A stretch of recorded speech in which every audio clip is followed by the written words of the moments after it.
for themselves. Powerful flex there between mid and support, while it's Varus and Viego locked in for Immortals. And we were talking about the TSM side of a lot of it. We didn't really get to touch on the fact that Bolulu, you know, it was also his first weekend up with the LCS roster last week. Yeah. He did actually get a win on the Zoe. It was then banned against him the next game, but I think he still had a good performance on the Ahri, was very proactive in that game, and did feel like he could be a bit of a difference maker, you know, for this team to have some aggression, for this team to not just be sitting back and kind of accepting losses, to be pushing and really looking to find fights, find windows to come back into games, which is so important.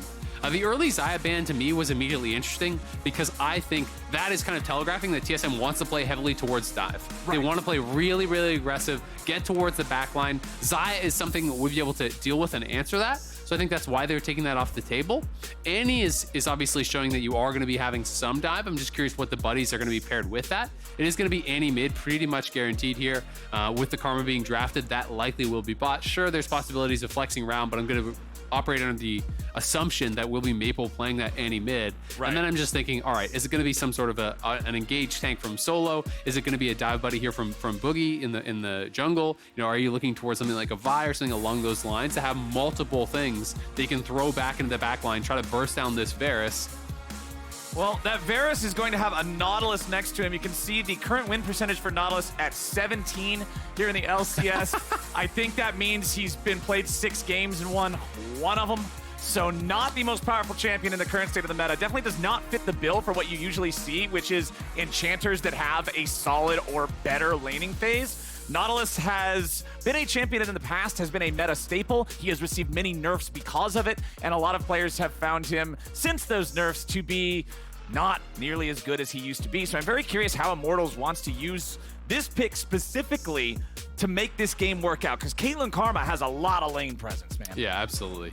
Also, to be fair, you know, you always have to look at, you know, what are the teams that are actually playing it, right? And when we're looking at what are the teams that are actually playing the Nautilus, it is all teams that are down towards the bottom of the table. You know, it is actually Fleshy. This would be his 4th game playing it. He is 0-3 on it. Chime has 1 game on it. Gnar has 1 game on it. And then Winsome, before he was actually replaced by Ayla, does have that 1 win that it has. So it is teams that are down towards the lower end of the table.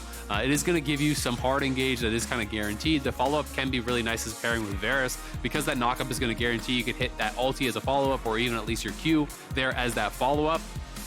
Vel'Koz, well, I wouldn't normally react. Oh, it's actually just locked in. Oh, so yeah, he just locked us in. I was waiting for you to notice it. I was like... Well, because I was going to say, this is actually a Bolulu special. This is one of his things that he actually did play in Academy. And I actually love that when he came up to this LCS stage for Immortals, he immediately went towards comfort. He immediately went towards the picks that work for him. And Immortals was actually playing through him to enable it. I saw that sitting there, and I'm just immediately, of course, that's a hover, don't react, right? And then I realized, okay, TSM's That's picking. what I did too. And then I saw the arrow movement thing on TSM side. I was like, hold up.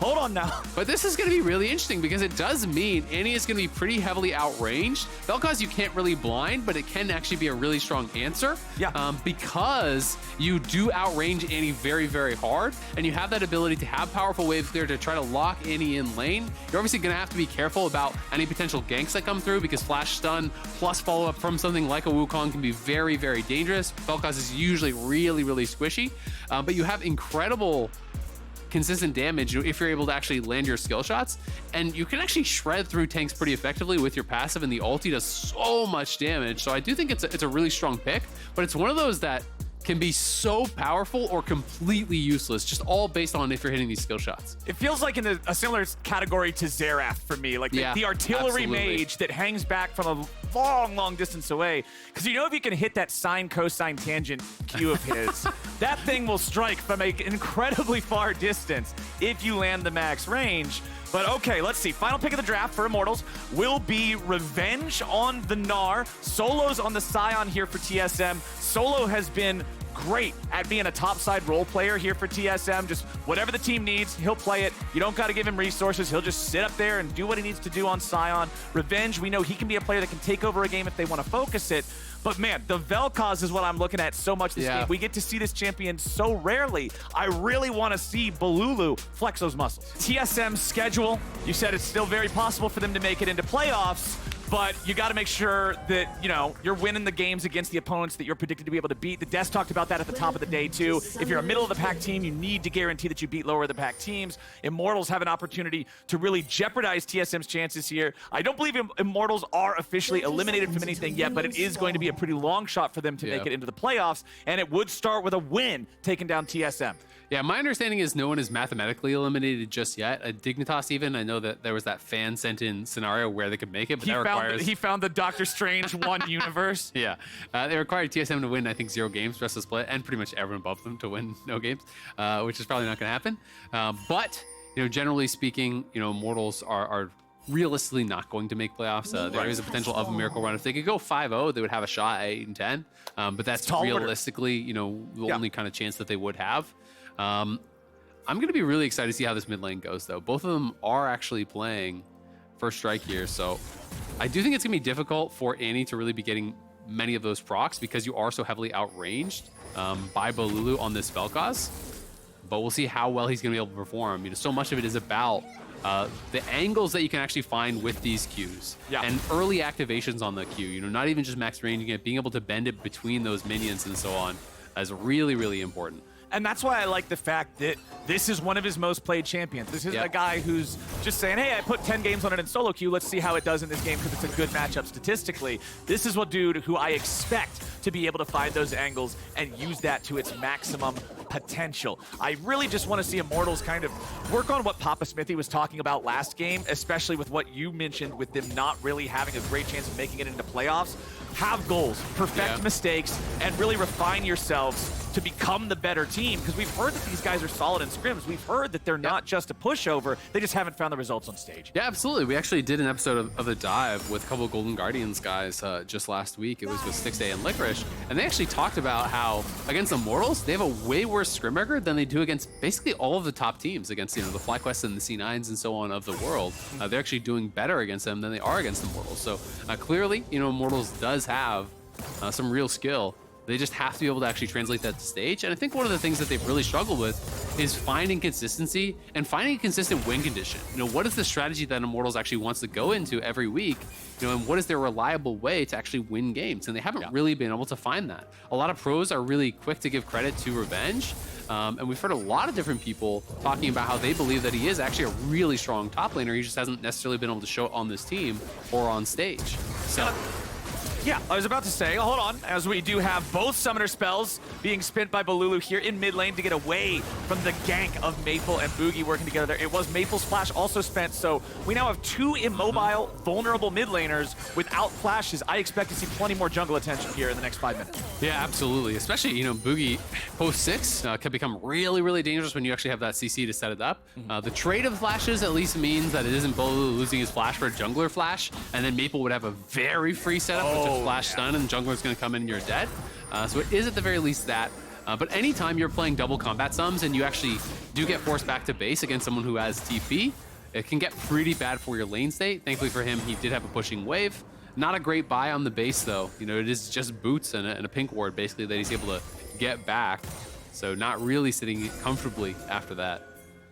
Maple and Bolulu will, let's see. Oh, he's gonna so come around again. Just walks over, clears that ward. Yeah, he's not gonna get the gank off, but without that vision, now you're gonna have to play even more safe. Tactical and Fleshy with a nice dredge line. He's gone fishing, and it's gonna be a big one pulled up here for Immortals. They'll get first blood, but Bugi's ready to do something about it and get one back. He's gotta be careful because Viego is nearby. They see that mist coming around the wall. They'll deploy Bugi's clone to make sure Fleshy's not able to find a follow-up dredge line, and now Immortals just want to stick around and crash this wave in, make Turtle lose out on some farm as they try to shove the rest of the wave up. Turtle is coming back. I don't think TSM is going to really try to do a whole lot with making a play happen here. Immortals can now back away, but nice engage from Fleshy. Nice follow-up from Immortals. Good job getting the first blood. Absolutely, that's huge. Turtle, you know, is going to be able to catch the wave, so it's not a total disaster for him. But very, very good for Immortals that they actually get the crash. They can take a free base, walk right back to lane. And this is just a hook that had to be flashed, right? You're not going to be able to actually sidestep it from this position. The first hook does not connect, and they try to go a bit aggressive here. But the problem is Turtle is actually hitting Fleshy while Tactical is hitting Turtle. And that's one of those situations you never really want to be in. Yeah. And then in this situation here, Turtle clearly saw he was about to get hooked. He thinks he can maybe outrange it or sidestep it just with the heal move speed, but it was clearly not enough. Didn't even actually move towards that sidestep. Does get connected on with that hook, and because that earlier trade had gone Tactical's way, ends up going pretty bad for him. Nice little trading ult there for Revenge, has the earlier level 6. Solo's not in any trouble. He's gonna hit 6 here, has DP available as well, but this is what you wanna do on Gnar. Push in, trade aggressively under that tower, utilize your Mega Gnar as some pseudo-sustain here. But both teams out around mid. This could be a 3v3. It's a party in mid lane. Maple got knocked up into the air. Kenvi goes for the flash, and the follow from Fleshy is ready to go. Immortals find the first kill. Bugi jumps in, seeing if he may be able to recover something here second. But they still had the body. They still had that spirit there for Kenvi to possess. He can drop the aggro, and it means Bugi has to back away. Immortals 2-0 the lead. Really well done. They're able to actually preempt that gank. It was TSM that was setting up on the other side to try to make a play of their own. But the flash being available here for Kenvi, flashes past the minions, lands that W stun. And then one of the nice things about Vel'Koz is Vel'Koz can assist on that backline damage, from range, right? He just drops the ulti there, putting so much damage down onto Maple that with Fleshy and Kenvi locking him in place, they have more than enough to grab that kill. So Immortals looking really good in these early moments, and they're gonna have a very annoying team to play against. There's gonna be a lot of poke here between the Lethality Varus, Tactical playing Comet. We do have Bolulu here as well on the Vel'Koz. So if these guys are actually on point with their skill shots, if TSM fall behind at all, it becomes really tough to deal with. Because when you're playing, Annie, Wukong, these types of champions, you've got to be moving forward. You've got to be looking for all-ins. You can't just sit back and tank poke forever from Vel'Koz and Varus. Now, the one thing that you can smile at a little bit if you're TSM is the fact that both the kills are on Nautilus, so it's not like Varus is spiking faster on his lethality. It's not like Viego is going to have some extra money to get ahead earlier. But I do want to bring up something that actually one of the tweets on our screen was talking about. It was Cubby, one of the NACL casters. I know that guy. Yeah, I think I've met that guy before, but he was talking about how this is one of Kenvi's champs. This is a guy who the dudes who were casting Academy or NACL or whatever the name of it is these days, when they talked about him all the time as one of the dudes who was a standout down there, it's because he played carries. This was not a sire of Sejuani. This was a man who wanted to get in there and stab you or shoot you or do any of these other carry activities in-game, of course, and that's how he won. So seeing him on the Viego is right where you want to see it for Immortals. Flash coming out there from WildTurtle. If that hook hit, it would have been lights out. Yeah, but that is a big ulti already from Tactical. They just look for the lane gank there. The ulti forces the flash, and that now means his flash is going to be off-timer with Fleshy's, off-timer with Kenvi, so there's going to be that window of opportunity to try to punish here again. Bugi coming up behind here. Solo could try to set it up. Yeah, and he will. Goes ahead, uses the ulti point-blank range just to make sure he keeps Revenge close by. Revenge does go ahead and use that crunch to jump away with the Mega Gnar form. Clears enough distance. He'll stay alive. Tactical taking some poke down here in bottom lane on the Varus, but he'll just make his way back up through the river, grab those honey fruits. Always feels great. And Fleshy with a Hex Flash over the wall to see if there was an angle there on Maple, but it's a little bit too risky with the enemy middle laner still at full HP and so close to the turret. So instead, he'll just walk up and help Kenvi go for that first neutral objective in the Rift Herald. You can see Bolulu just using the ulti, chunk Maple low, make it harder for TSM to try to interfere with this objective. Exactly, he hits the 1Q there, and then that's all it takes for him to just be willing to just let it rip. I mean, Maple's getting poked out very heavily. This is almost impossible to enter. If you try to walk through that corridor, you're gonna get roasted by Vel'Koz W's. The E is very easy to hit walking through that corridor as well. So, just let it rip. Use that ulti for the lane prio later on in the game when you have a couple items. That can actually, be threatening a kill in that position. The Vel'Koz ulti really scales well. It can be incredibly difficult to deal with later on. But I like just using it for lane pressure at this stage of the game, and that gets them an easy Herald here that TSM weren't in a position to contest. Immortals with a 1,500 gold lead and Herald in pocket with the full plate timer to use it and get even more money there. We are seeing the second game of the day where Dragon does not take early prio. Previous game, first Drake didn't drop till what, 10, 11 minutes? This time's looking like it's going to be a very similar story. But Immortals are loving the way the early game has played out thus far. TSM trying to just stabilize a little bit. It's not like 1,500 gold is going to end your game when you have the scaling powers of a Sion in the top lane, when you have the engageability of a Wukong and an Annie working together for those big AoEs, but TSM's got to make sure they stop this bleeding. Absolutely, and I think range is going to be the big difficulty for them. Can they actually deal with the Varus and Vel'Koz poke later on? Sure, Sion could get to the point where he builds a Warmog, he starts shrugging off that poke, but they do have the ability to try to poke past him, look for champions like the Annie that really do struggle to actually find positioning as long as you're tracking them on vision, and he can really struggle to find those windows of opportunity. Annie, sure, it's easy to say, I just flash on him and look for a stun, but Vel'Koz and Varus can be hitting you long before you're in range for that flash engage, unless you can deny vision, unless you can have those flanks coming out where they're not able to spot you approaching. So that is going to be so important for TSM's success later on in this game, is that vision game. And I like how the types of poke are very different. Because of the fact that Tactical can pierce through direct targets, but he's always aiming a straight line, Vel'Koz having the unique ability to get the angles means it's not just, hey, Solo, go stand in front of them with 6,000 HP, at least 800 units away from anyone else, and just let all this dumb crap hit you over and over again. They can go past him. Bolulu does have the experience on that 77% win rate to say, maybe I'll just shoot to the side. Exactly. And that's what I want to see. It's not Ezreal, it is not Jace, it is not that more traditional poke as you're talking about, where you can just have that brick wall standing in front of it, deliberately tanking all the poke and kind of shrugging it off. It's much more difficult to deal with. Sion can definitely clear brushes, can help you to try to establish that vision, but look at this! Oh, Maple just getting chunked for a massive amount of HP, but TSM have found their way in for a counterattack, and Chime's gonna find the first kill. They're gonna grab the second, and it goes over to Bugi. TSM, they get jumped on, but they punch right back and tie this game up 2-2. Nicely done by TSM. They just have the extra members there. 4 members showing up for TSM. It does mean they're gonna lose some plates and some minions down on bot side.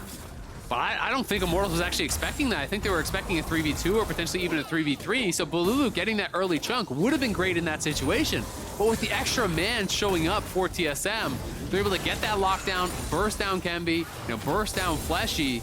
Getting those kills and the shutdown is going to be really, really big. And this was always the state of the things. Let's take another look, and then I'll get back to what I was saying, because, the start for Immortals looked really good here. Yeah, exactly. They think they have maybe it's 3v2, maybe it's a 3v3. They go in, and all of a sudden, everyone is showing up here right around Vision. Those 3 members from TSM pop out from around the corner, and immediately Kenvi tries to turn tail and run, but he's locked down for far too long.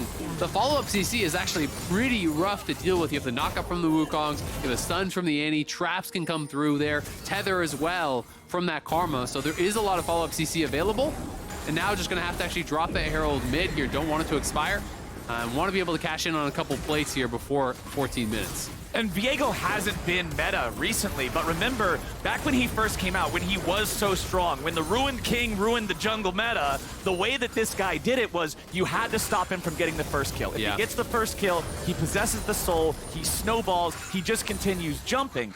But if you chunk him low, if you force him back, like with those defensive ultimates, all of a sudden, this guy's not feeling so hot anymore. Yeah, it becomes really, really difficult. Especially against some of these teams that do have a lot of CC, right? Because you want to play on the line when you're playing Viego. You need to really risk it all to get that first reset, and then all of a sudden, not only you're actually resetting your health and getting that invulnerability, you're getting a new set of spells to spam out, then you pop in another all reset, and everything really starts to snowball there. TSM, though, looking to try to set up a bit of a pick here. Kenvi will spot them over the wall, but he's got to be careful. Yeah, that sweeper was clutch. Yeah. Seeing the multiple silhouettes inside the brush, you decide there's nothing to do in there, not until you got backup anyway. They do have Fleshy roaming around with him. Tactical was shoving up bot, but he recognizes the need to get back too. If TSM's looking at the bot side jungle, they can easily pivot to bottom. Top's gonna look like this every time we pan up there. It's pretty much Gnar shoving up the wave and Sion bonking him with a hammer for 3 damage. This is a Sion lane. Yeah, it is, definitely. I will say, Frozen Heart, great early item here for Sion. It is really nice for the laning phase because it actually gives you some mana, gives you the armor to survive against the Gnar. But one of the reasons I don't love it is that when it's poke Varus, he doesn't really care about the attack speed AoE in a slow that you're actually applying. And it gives you no defensive stats at all against the Vel'Koz. So I do think an HP-based item here could be more effective in a game like this. We'll see if that does actually hurt Solo a little bit later on.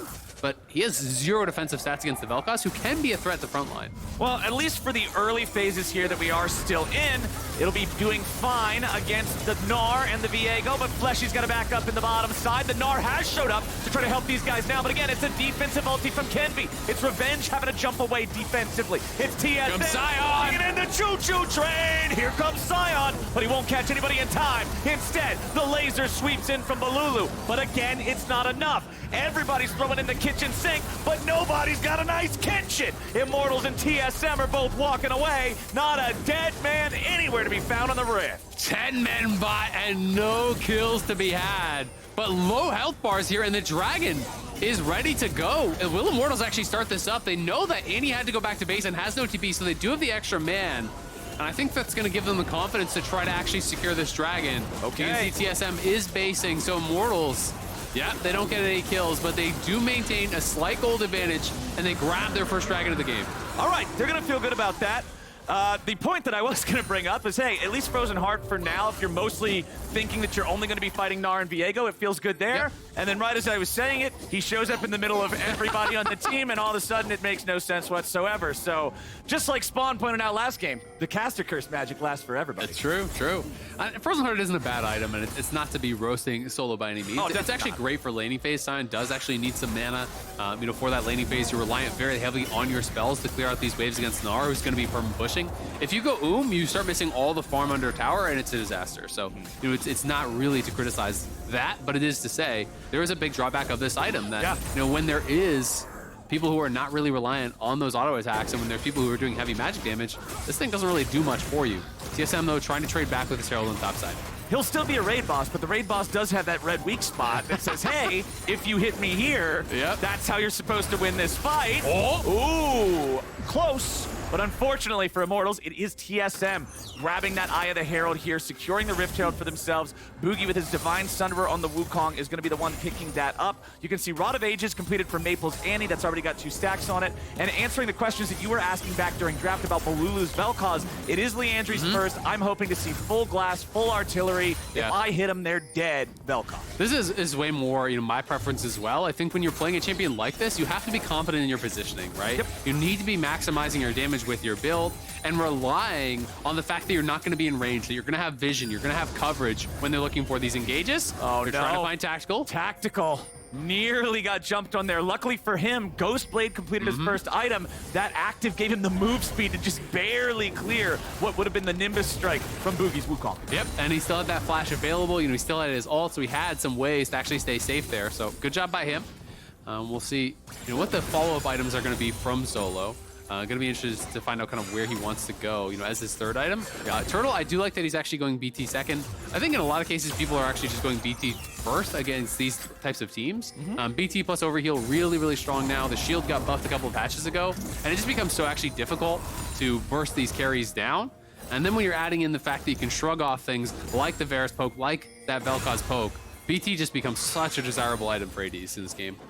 Still a 1,000 gold lead for Immortals. 1 Drake on each side. Pretty even game here between the 6 and 7 TSM versus the 3 and 10 Immortals. Tactical getting away from that play top, I think, is going to be very important now that we're firmly into the mid game, especially just because Tactical is such a confidence player. When he's in the zone and he's feeling it, this guy can put out some master mechanical performances, but when he's more shaken up, when he doesn't have that same I'm going to win us this game mentality, we see him make mistakes. We see him get caught out. So avoiding the early errors, keeping things on track as the game progresses, I think will come in clutch. Absolutely. It's really important to have that confidence in your own play, to feel like you're in a good spot. Oh, they're going to find a pick. Uh-oh! Over the wall they go. Into the ground he goes. Chime is down. And finally, Immortals get a kill on somebody not named Fleshy. Bolulu is on the board. Yeah, Bolulu is on the board, and he's been farming really well. Also, up above that 10 CS per minute. This mid lane tower is very low, so that's going to go down here. More gold injected into Bolulu's pockets in this position. Going to be feeling really, really good. We'll see how they're going to try to set up for this next Dragon. First move to Dragon becomes so important, but Revenge is going to get this tower. Is he going to get out? Boogie's got to try to actually interrupt the hop here with his ulti. That's what he's looking for. Just starts off immediately with the Q so that then he can get the reset after using the ulti. There was no way out for Revenge. TSM plays it well and gets to punish him for taking up shot. Yep, they are going to get that kill back, but it's just kind of a trade of gold. No objective available for them to go straight towards, so it's not going to be that big of a deal. Right. 25 seconds till he spawns. He still has 50 on the dragon, so he'll be able to make his way over there, no problem. But yeah, whoever actually is first to the dragon and has that initial vision setup, it's going to be a big deal. Obviously, we know face checking into poke teams is very hard, but on the other side, walking through a Caitlyn trap line is also very, very difficult. So both teams are going to have their challenges there. Bolulu will clear out the wave in bottom lane. The Vel'Koz very effective at doing this no matter how many minions are there. The W is going to pierce through all of them. The Q can still hit a lot of them.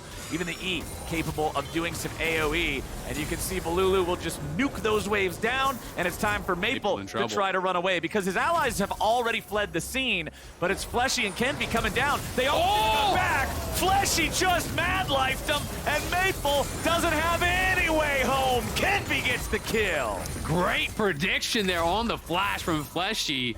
Has him downloaded, aims to the side where he's going to be looking for that flash out. He goes down, and that means it should be an easy dragon here for Immortals. Revenge is rotating down, has a good amount charged up on that Mega Gnar. So if TSM actually commit to the fight, Revenge could look for a flank here, and that would be really problematic. They're going to go for a steal, not going to be able to get it. Can't get it at Immortals. That means they can just secure themselves the Infernal Drake. That is the prize they get for the pick on Maple. Awesome mechanics from Fleshy to get it done. And I've got to say, when I'm playing against a poke comp, I am so sad when I see that it is Infernal Soul, because that is very difficult to actually deal with versus these poke comps. And you're hoping it's something like Cloud Soul or whatever against a Vel'Koz and a Varus where they're not going to get nearly as much use. But Infernal Soul can put that poke really over the top, can make it so oppressive. So it is going to be hotly contested in these next couple minutes, playing around these dragons here, because if Immortals can actually secure that soul, they could potentially be wrapping up this game here. Clips the second completed item for Tactical's Varus. This is not going to give him the flat lethality bonuses that something like Prowler's Claw would. Instead, going to give you more percent-based bonuses as you complete those extra items. It'll help him for shooting through Sion, but most of the other players on TSM will not be building that tanky. About 2,000 gold lead still for IMT here. So let me ask you, Isaac, what do you want to see this team do for the next 8 minutes, going from 22 up to 30, to win this game and guarantee they can keep snowballing? For Immortals, I think it all just becomes playing around, looking for picks with the Nautilus, and they've been very effective with that. And he's your main engage tool, so play around Fleshy, try to control vision, try to look for picks if TSM is actually overextending for vision themselves, because if Sion is stuck in a side lane answering the Gnar, there's not really anyone that's safe to clear vision and look for these picks on wards, and trying to place these down. If Chime is actually out there, or even the Wukong, either one of those are great engage for Fleshy. So keep playing with his jungler, keep playing with his mid laner, looking for these picks, establishing vision control, and play heavily towards those dragons. Try to go for soul. Oh man, Maple just showed his face in top lane, and Immortals are immediately ready to try to punish it. 2 TPs coming in at the same time. Solo's gonna be knocked up into the air. The Vel'Koz damage just drowns him. Bolulu takes out the front line of the Vanguard card. Tactical's nearly killed, and Turtle's gonna get the outplay off the side. It'll be a 1-for-1. The top laner for the AD carry as the fight explodes. That's what I'm talking about, man, though. Tanks are not tanks. If you don't have MR, if you don't have a lot of HP, against this Vel'Koz, he can shred you, and he demonstrates that against the Sion. We've seen Sion be invincible in the LCS so many times in these last couple of weeks, and in this case, he just gets destroyed.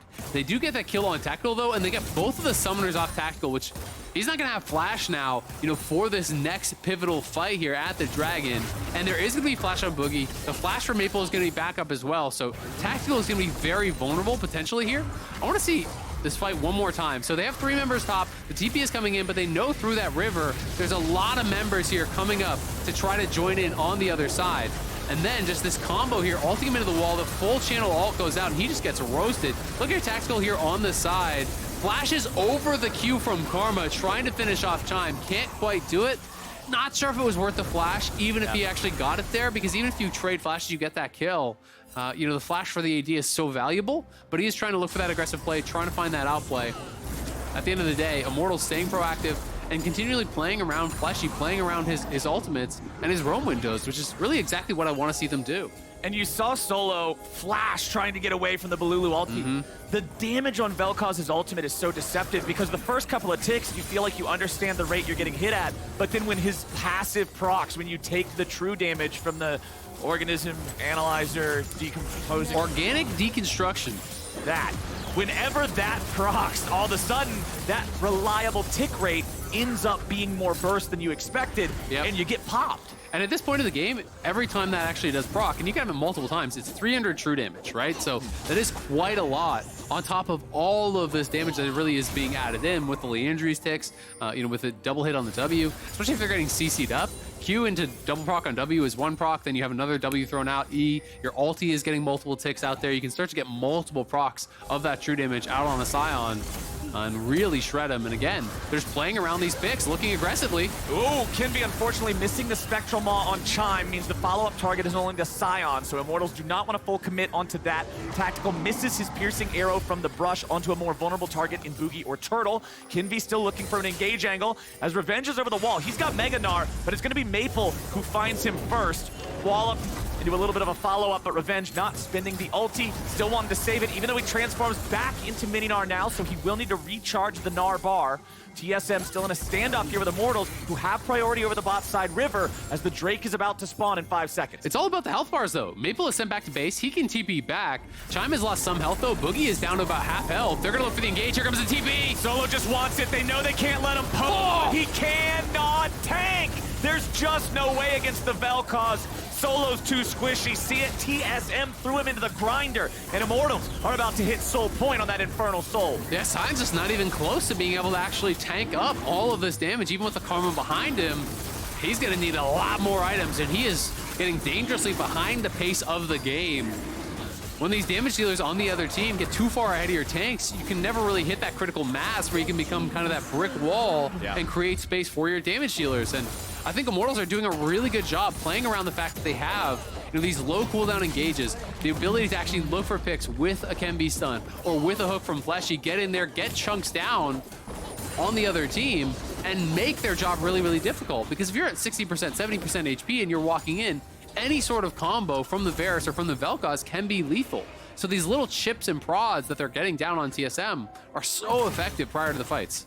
And I like the fact of what you brought up earlier, saying if Sion is stuck in a side lane against the Gnar, then it's going to be easier for Immortals to set up picks for Fleshy or for the rest of everybody to follow up the damage, which means Solo, he's stuck in a lane against an AD champion. He wants to build more armor. He wants to be able to handle that 1v1. The problem is, Bolulu's going to kill you 100 to 0 as soon as you try to join the fight. It's just, do you want to lose this way, or do you want to lose that way? And I mean, there's so much CC for him, right? Like, he goes into that fight, as soon as his ulti is used, you can be Mega Gnar stunned, then hooked, then Varus ulted, then Nautilus ulted, then knocked up by the Vel'Koz, then stunned here by Kenvi. All of this lockdown is guaranteeing that the Varus Qs are hitting, is guaranteeing that every part of Vel'Koz kit is hitting as well, and that is really making it impossible for him to survive. So this is definitely getting tough. Immortals playing this poke comp out very well, and they are now at Soul Point here, 3.5 away from really putting their damage over the top. Solo's going in again. Boogie's right with him. Tactical's killed immediately. Bolulu fires the laser back over the wall. He'll get one back on Chime. I believe that's 100 to 0 with just the laser. It is, and look at bot, right? Pushing in bot here. No one is answering the Gnar. So great, you got a kill, but Vel'Koz from downtown kills off your support, so it's a 1-for-1. You did get the beneficial trade, but you're losing your inhib, and as soon as someone shows up bot, Revenge can potentially join the team with a TP if he needs to. We'll have to pay respect to the fact that multiple members did base. Oh, that was not what Revenge wanted. He wanted to try to use the ulti to knock them away before he got locked down. He commits the flash even, trying to get further away from this. That was an error because you're not getting away once you've seen Maple there. Revenge ends up paying for it on that one. He does get the tier 3 turret in trade for his own life, but now it will be TSM with a 5v4 man advantage for 40 seconds. And now they can actually push for a potential Baron here. The fact that he lost his flash as well, I think taking the tower was great, but then going for the inhib is really a bridge too far. It just felt like it was too greedy there from Revenge. And now TSM have an opportunity here, but this is very difficult. Varus and Vel'Koz on red side can contest Baron really well without committing, because because they can just constantly poke over the wall. And that is what TSM will have to deal with here. Maple on the side, though, and Solo on the other. They want to find some way to stop this. Bugi tries to engage on him, but immediately loses most of his power. Solo's ready for the follow-up, and Turtle is disintegrated. They follow it up with Chains of Corruption from Tactical. Look at Solo on the front line trying to survive this. As long as Bolulu stays on him, it's so hard for the Sion to live. He's forced to flash back over the wall as Revenge joins with the Unleashed teleport. TSM knows they got to regroup. They know they've got no health. They know they've got no front line. They know their jungler just went home, and it's Immortals starting up the Baron now. The positioning is great from Bolulu, though. He's still above them on the side here. Hard to engage in onto. Maple's trying to find him. Maple just flash engages with the Vel'Koz. He'll survive a little bit longer here with a stopwatch. Revenge swoop. Bolulu's unstoppable. Bolulu's still alive. Maple doesn't kill him. Vel'Koz is running away, but Tibbers gets enraged. They'll end up trading the mid laner for a couple picks on the enemy squad. Maple and Chime both down. Tactical running from Tibbers. What the hell's going on, Azael? You don't mess with Tibbers, man. I don't know if you've played against some of these strong innies lately, but that bear is nothing to scoff at. When's the last time you saw a straight-up solo kill in a 5v5 like this, by the way? Literally no one else hits Turtle here. This is 100-0 with the ulti, so he waits till all the CC is used, backs up. Here comes the ulti over the wall. 100-0 solo kill on Turtle. No one else got a point of damage down on him. Almost killed Bugi at the same time. And you've got to be so careful playing in these corridors against Vel'Koz. This is one of the advantages of playing a champion that people aren't really comfortable playing against, that they don't see a lot. You forget about these kind of situations where you're chasing into a jungle corridor. They find the window of opportunity here, though, flashing in, but the stopwatch buys so much time. Gnar comes through, peels off Bolulu. He's able to land another combo down, just burst out Chime. And then sure, eventually Tibbers is able to chase him down and get that kill, but it cost a lot of resources, lost them a lot of lives to be able to get it. We're back to live, we're looking for Soul. TSM wants to go in, they find Fleshy. Bolulu! Horde taking a lot of damage, but it won't matter when Vel'Koz is over the wall. How many times will TSM get caught by this Vel'Koz laser? The follow-up damage comes through, and Solo's forced to ult away, but now it's TSM taking out the enemy jungler and finding themselves with a man advantage. Bolulu's still the X factor. He's still the one that might be able to find the damage over the wall. Again, it's going to be a massive chunk coming from this poke, coming from this Vel'Koz. Turtle goes in. He just might die. No, he won't. That Turtle went wild, baby. He gets the kill shot on Tactical, and the bottom jungle fight rages on. Bolulu's still alive, and that's the only man TSM's really worried about right now. They got this They've now. got the trap line down, and it means they'll secure the Drake and stop the Soul. Man, that almost looked like a colossal int from Turtle. That was so close to being one of those plays where your game just ends. But instead, he's playing that line. He's barely able to get the kills and survive there. Heals it up with the BT. And getting that kill really turned things around here. TSM was first to this Dragon Pit. They're trying to play around these corridors, trying to use them to their advantage. But you've got to be so cognizant of when you chase into these areas, when you give this free location here for the Vel'Koz to let it rip over the wall to get this first kill. But then it's Immortals that are kind of giving that good positioning to TSM. Look as they overchase into this area. Now all of a sudden, you have this firing line right here where Kenvi is stepping forward. His teammates cannot actually hit the people that are hitting him. They can't walk up and put themselves into that spot. And then this was so risky from Turtle, but look at the overheal shielding, look at the BT there, flashes in, actually gets hit by the stun, but the 90 caliber net went off. Back to back crits there from Turtle. Barely stays alive, barely gets those kills, but him getting him is huge. Boy, we got ourselves a couple of damage meter giga chads here, trying to outdo one another. Turtle with 5,500, 7,200 from Bolulu in that last skirmish. Now, Turtle is going to have to be real careful in these next couple minutes here, though, because no flash on him after, Tibbers MVP. Man, Tibbers is actually really hard to deal with now. The amount of HP that thing has later on in the game, you can't really kill it. You can't really ignore it. It is so annoying, especially with Rylai's slow, when they have a huge amount of AP behind it. But yeah, Turtle's gonna have to be careful because he's got no flash. There's flash on Revenge, so flash Gnar, could be lights out for him. If they can get any sort of CC setup where Bolulu can even just land the ulti on him over the wall, that is gonna be it for Turtle. But he is getting very strong. Like, look at the amount of shielding on this guy. It's like 1K in shields that you have to break through before you even touch his health bar.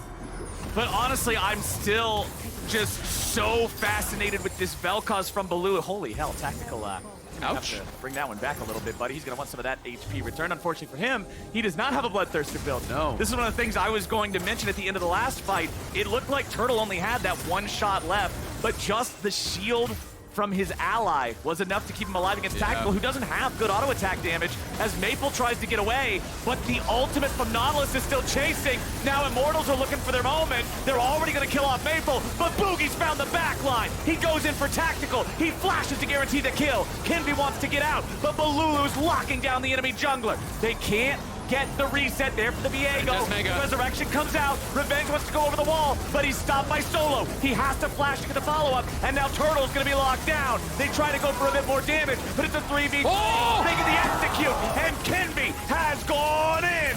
Solo tries to stand, but against Bolulu, he can only fall. A triple for Turtles with the right on his epitaph as Immortals take out 4. Their jungler's still alive, and that Baron's looking mighty tasty. Man, what a fight from both sides there. That was really exciting. You know, seeing that force, the initial poke that was on Varus, and then they just immediately go to the Baron. They say, we're going to force in this situation. And it does end up actually really playing a very big part. Again, this location for Bolulu is so good, but then Bugi over the wall. If Tactical wasn't chunked out, he actually can't finish him in this spot, but because they had that early chunk, they forced the Baron, he gets the kill. Then watch how well Solo bodyguards here on Revenge. He actually interrupts the hop with his Q, charges it up, knocks him out of the air there, canceling. That was really well done. Forcing the flash from Revenge to get in there means he has no way to exit. Turtle gets the kill as a result, but then Kenvi, with the stolen Wukong body, clones in, gets the kill, gets the reset, and is able to help finish off Solo. That is the Viego fantasy right there. Shout out to Fleshy for that as well. Dredge lining into the Sion just to stop any Decimate that might be getting charged to try to stop Viego from getting into the back line. Makes it very easy for Kenvi to set that one up. This is why I say, if your jungler's known for playing carries, give him some carries. If your mid laner's known for Vel'Koz, here's a whole bunch of tentacles. Let's go. I mean, it's no mistake that 2 of the 3 wins that Immortals have actually got this split was with Kenvi on Kindred and Graves, right? You know, when he's playing those carries, when he is enabled, that is his style. That is his way to shine. And it feels like Immortals are buying more into this now. And they are really in a good spot here. If they can actually get their way in, Vel'Koz is super fed at this point. 4 full items. Turtle is really the hope, I think, for TSM, because Maple without Flash, it is tough for him to actually close the gap towards these carries without just getting shredded by the poke. This Drake could determine a lot about the future of the game right here. 5,000 gold lead for Immortals. If they get the Drake, it is Infernal Soul supplementing all that poke they already have. TSM have used Turtle's traps to close off the pathway up into the enemy blue buff jungle. As you can see, Tactical and Kenvi starting up the Drake. They're pulling it down towards the bottom side of the river, further away from the traps of the Caitlyn. Some of those traps expiring now as TSM reassessing what they need to do, where they need to be. Bolulu, still the guy to keep your eyes on. Solo wants to zone Kenvi and Tactical away, but he's got to be careful he doesn't just get caught out. Bolulu stepping back, providing a little bit more covering Virus. Solo has to flash away now as well. Bugi wants Bolulu. Fleshy blocks the ace in the hole from hitting the mid laner, and Immortals seem to have won the health fight, but hasn't been convincing enough to force the Drake now. Maple and Turtle, both still with full HP. Bugi the same. They want to buy enough time for Solo to retreat and return with the teleport.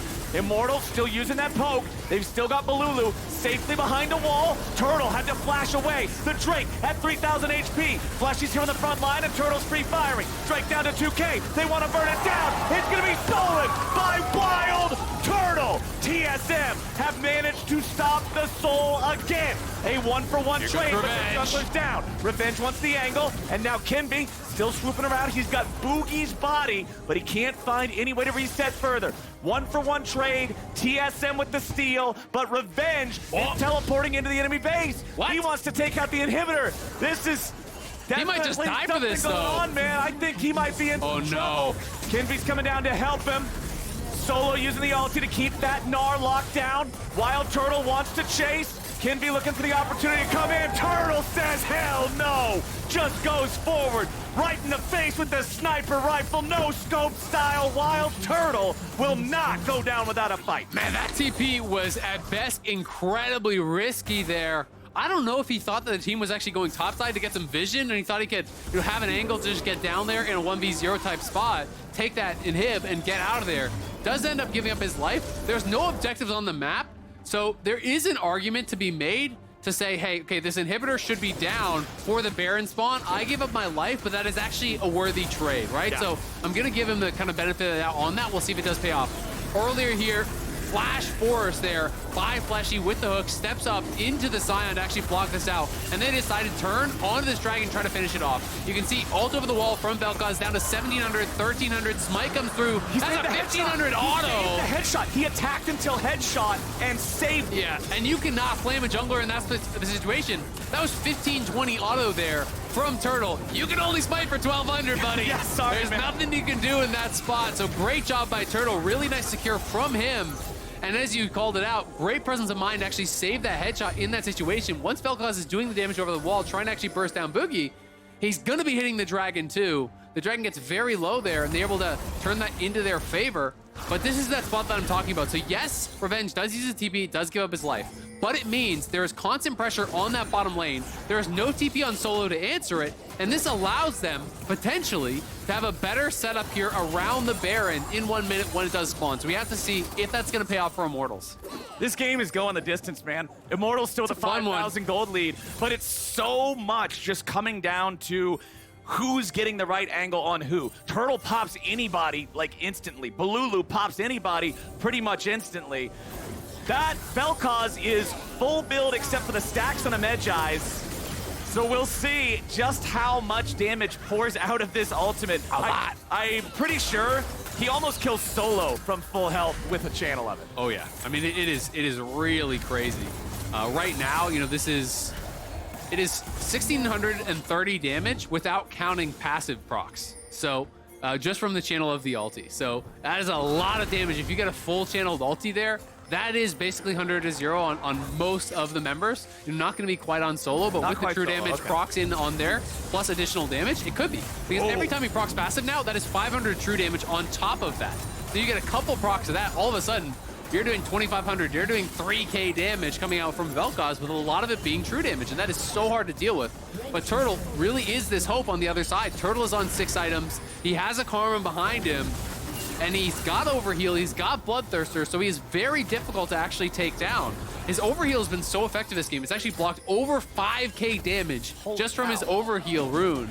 So that is really paying dividends, and that's not even counting all the damage that the Bloodthirster shield has blocked. And this is the other side of the coin. The other side of the coin that we were talking about earlier when we were saying, hey, poke Varus and this poke Vel'Koz can be very dangerous. Poke Varus does not have anywhere close to the DPS of Caitlyn in auto attack range. And which one's the poke champ? Because half of Caitlyn's ult is half of Varus' health. Like, that is really, really scary. Oh God. No, Revenge getting caught out, having a flash to get over the wall there with the hop.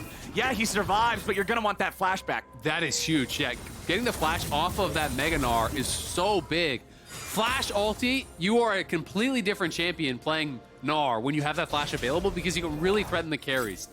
You're not going to be able to, in most cases, just hop into the back line onto a Caitlyn that has Gale Force, that is going to have flash, that is going to have that 90 caliber net, and really effectively lock her down. That is going to be tough unless you can find a really good angle. So a big cooldown force there by Revenge. Has been, I think, you know, in some dangerous times, in some dangerous places at times in this game, and has been punished a number of different occasions. This is soul point for both teams, and this is a fight that could potentially decide the game here. Revenge does have the Mega Gnar pretty much fully prepped. TSM would like to pop it right now. If they can get some damage onto this Mega Gnar, force him to Mega out early before IMT is ready, that would be huge, but Turtle's just gonna kill it. They're not even there. It's going down instantly. Turtle just has gone. DPS. The soul is gone. TSM weathered the storm for the longest time, and now over the wall goes Bugi. Pop goes tactical. Bolulu is exhausted, and TSM ain't done. Bugi with a flash follow. Bolulu is down. Bolulu is down, and that means Immortals are short to follow. Turtle flashes forward. That's what you know him for. That's what you love him for, and that's what won TSM this game here today. This man's had a hell of a show, and Bugi at the end finding tactical. Bugi at the end finding Bolulu. TSM just forcing on a soul, and they're gonna take the win. That is a massive win for TSM here. We'll put them to 7-7 on the season. This one looked like it was gonna be all Immortals, but Turtle securing that third dragon for themselves earlier on. And TSM just rushing down the fourth one, then getting those kills. Revenge not going to be able to defend. TSM will take it, and it is a monster performance from Turtle. 10-3-6 on the Caitlyn. Really showing up here for TSM on the LCS stage. See the turtle of enormous girth. Upon his shell, he holds the earth, and he holds TSM high against Immortals here today. TSM one step closer to the playoffs. WildTurtle showing you how it's done. The retirement home is a myth. He's back, and he's ready to go. Absolutely, man. Turtle having some great performances here for the team. You know, in what is really like kind of a signature Turtle game with some very risky moments that are going to be able to pay off, right? You know, that flash forward earlier on in the game, you know, up against the Varus, against Bolulu on this Vel'Koz, being